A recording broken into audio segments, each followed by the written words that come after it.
En la actualidad, los ciudadanos tienen acceso a grandes cantidades de información sanitaria a través de las diversas plataformas de acceso a Internet. A finales de la década de los 90, la aparición de portales con contenidos de salud revolucionó el acceso y la socialización de esta información, dando lugar a lo que hoy conocemos como la e-salud. Los contenidos de Internet vinculados con la salud, así como el número de usuarios de la red, ha crecido en proporción geométrica en las últimas 2 décadas.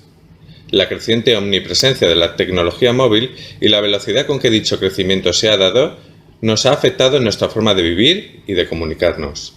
La información presente en Internet sobre salud se encuentra muy fragmentada y son deficitarias las webs de instituciones propias del Sistema Nacional de Salud. El 61% de los usuarios de Internet busca información específica sobre salud, debido a las propias características intrínsecas de la red: rapidez, comodidad, accesibilidad, actualización, bajo coste e interactividad. Además, según los autores, el 30% de las visitas a las redes sociales son búsquedas que de alguna forma están relacionadas con la salud. El 47% de los usuarios de Twitter utilizan la red social como fuente de información sobre temas de salud, también sobre temas de salud.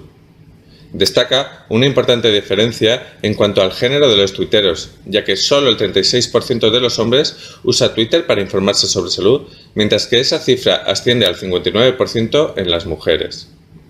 Por todo esto, consideramos que es imprescindible reflexionar sobre la calidad de la información disponible en este tipo de redes sociales, siendo conscientes de que la única vía para empoderar a los usuarios y pacientes en temas de salud parte de dotarles de una información útil y con elevadas cotas de calidad. Por tanto, el objetivo de este trabajo es conocer cuál es el grado de calidad de la información sobre la salud que se publica en Twitter y plantear, a continuación, estrategias para incrementar dicha calidad. Para alcanzar el objetivo propuesto en nuestra investigación, se ha realizado una investigación cualitativa y se ha empleado una técnica Delphi, con el fin de conocer la opinión sobre un problema de investigación de un grupo de expertos sobre la materia en cuestión, preservando el anonimato de los mismos y evitando que se comuniquen e influencien entre ellos. La metodología de análisis utilizada en el estudio ha consistido en organizar sistemáticamente los discursos de los expertos incluidos en el panel Delphi, a fin de encontrar puntos de confluencia entre las diversas opiniones. Una vez estructurada y organizada dicha información, se ha construido un discurso cualitativo. Para seleccionar a los informantes clave en el estudio, se han establecido unos criterios de inclusión. En la primera fase del estudio fueron seleccionados 20 cuentas de usuario que cumplían los criterios de inclusión en el estudio. Se contactó con estas 20 personas mediante correo electrónico explicando el alcance y el objetivo del estudio y solicitando su inclusión en la investigación. De estos 20, 15 respondieron afirmativamente a la inclusión del estudio, si bien finalmente solo 13 contestaron las preguntas en la primera fase de la investigación. 3 semanas más tarde, se volvió a contactar con el panel de expertos para poner en marcha la segunda fase de la investigación, y se les hizo llegar una segunda remesa de cuestiones emergidas tras el análisis de los resultados de la primera fase. A esta segunda tanda de cuestiones respondieron 9 expertos. En cuanto a los resultados, podemos concluir que Twitter posee un magnífico potencial como herramienta para la promoción de la salud, debido a que, a la propia estructura de la red, se pueden emitir mensajes cortos, concisos y claros, al tiempo que se pueden adicionar imágenes y vídeos relacionados. En este punto surgen 2 cuestiones importantes. Por una parte, resulta imprescindible aprender a discriminar la información de calidad. Y por otra parte, y como consecuencia de la anterior, aparece la necesidad de medir objetivamente la utilidad de Twitter como herramienta de promoción de la salud. Como paso previo para abordar estas cuestiones, hemos de preguntarnos por las ventajas e inconvenientes de Twitter como herramienta para distribución de contenidos de salud. Entre las ventajas hemos seleccionado las siguientes: accesibilidad, facilidad de uso, precio, visibilidad, rapidez, viralidad, multimedia, interacción, bidireccionalidad o conectividad y, por supuesto, muy importante, capacidad de producir empoderamiento ciudadano.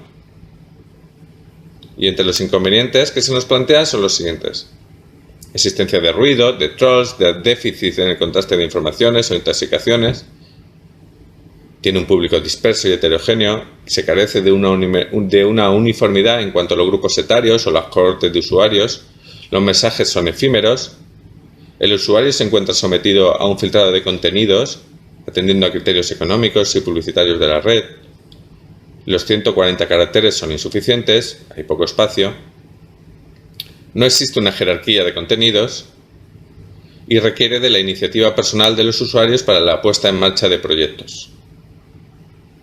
La calidad de la información de la salud presente en Twitter depende de su fuente emisora, de manera que el nivel de solvencia de la fuente sirve para acreditar la calidad de los usuarios de la información que difunden. En ocasiones, los usuarios se encuentran inmersos en un entramado de perfiles publicitarios que dan información sesgada. En líneas generales, los expertos consultados conocen bastantes iniciativas cuyo fin es preservar la calidad de la información en la red. Algunos de los ejemplos que evocan son el sello de acreditación de la JON, la web médica del Colegio de Médicos de Barcelona o la promovida por la Agencia de Calidad Sanitaria de Andalucía para blogs y para apps. Por otra parte, al margen de estos sellos, los expertos mencionan la existencia de iniciativas promovidas por los propios tuiteros, como No Sin Evidencia, FF Paciente, Comparte con Cuidados, Cuidados.org o más recientemente Suenon, que intenta fomentar el descanso de los pacientes ingresados en los hospitales. Resulta interesante ver cómo los expertos ponen al mismo nivel estas iniciativas particulares que la acreditación mediante sellos, o incluso por encima. Algunos expertos consideran a los sellos acreditativos como iniciativas añejas y controvertidas, cuya gestión va siempre atrasada respecto a la red. La regulación de la calidad de la información sanitaria en Twitter resulta controvertida. Los técnicos apuestan por otro tipo de estrategias, como el desarrollo e implementación de recomendaciones o guías de buenas prácticas, en lugar de la acreditación. Por otro lado, los expertos apuestan por la existencia de un registro de perfiles confiables sobre salud. Si bien existen divergencias en cuanto a quién debe llevar a cabo esas tareas, también se plantean interrogantes en cuanto a los criterios de inclusión en el registro. Bien, con todo esto, ¿qué conclusiones podemos extraer? Detrás de un buen número de cuentas de usuario aparecen entidades o industrias que dan información sesgada y dan lugar a conflicto de intereses. Es por esto que los expertos consideran oportuno que desde las instituciones públicas se deben promover iniciativas encaminadas a discriminar aquellos perfiles confiables en salud de los que no lo son. Es necesario dar un salto cualitativo hacia una regulación por parte del propio Sistema Nacional de Salud, que sirviera para emitir una información útil, basada en la evidencia y que posibilite el empoderamiento real de la ciudadanía. Muchas gracias por su atención.